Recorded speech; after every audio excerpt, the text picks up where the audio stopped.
My mother was the firstborn of I think five siblings, and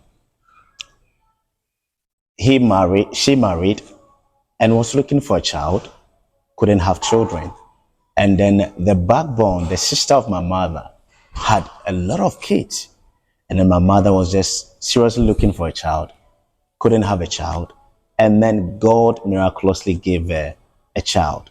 And in her own account, she said she didn't even know those back days in the 80s, there was no scans and stuff like that. So she said one day she was just lying down on the bed, and then with an open vision, she saw a vision on the wall, and a voice told her to look at the wall. So she looked at the wall, and then she saw a male child wrapped in a white garment. That vision appeared 3 times, and then instantly she knew what she was giving birth to. That was a male child. And then I came forth.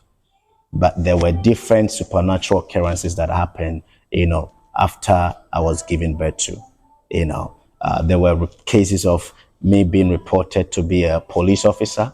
There were these white garment churches that my mother used to take me there. And whenever I'm there and they're having services and quote unquote their spirit or whatever comes, they said I'm a police officer. Baby, their old baby, maybe 3-month-old baby, is a police officer to arrest the kids.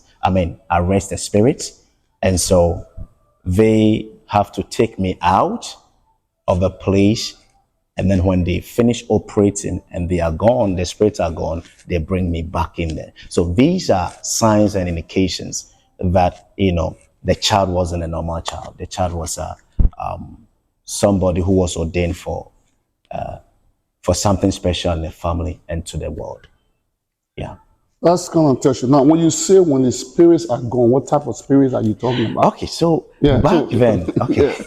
Because in Africa, when you say spirits are gone, our people back then or before then or now believes a lot of things. In the 80s, there were not much charismatics. We didn't even know what is charismatics. The 80s, the 70s, back in the village, there was this 12 apostles, the white garments, the red garment churches, and most of them were they were using a spirit from the ocean, marine spirit, where they come and then they said the spirit have come, which is so-called angels have come, but these are fallen beings. So they come on them, whoever there's a prophetess or the whatever, and then the spirit uses them as a medium to convey whatever thing they want to convey. And then after finish using them, the spirit will leave them, get off them, go, lift, so to say, and then they'll come back to normal. So I understood when I grew up, I understood those were kind of cultish stuff kind of thing. And these were marine spirits that solely they were operating with. You African, I believe you know the 12 garment churches, the 12 garment churches and all that. Yeah, these were kind of churches but the pastor or the prophetess was actually my mother's auntie.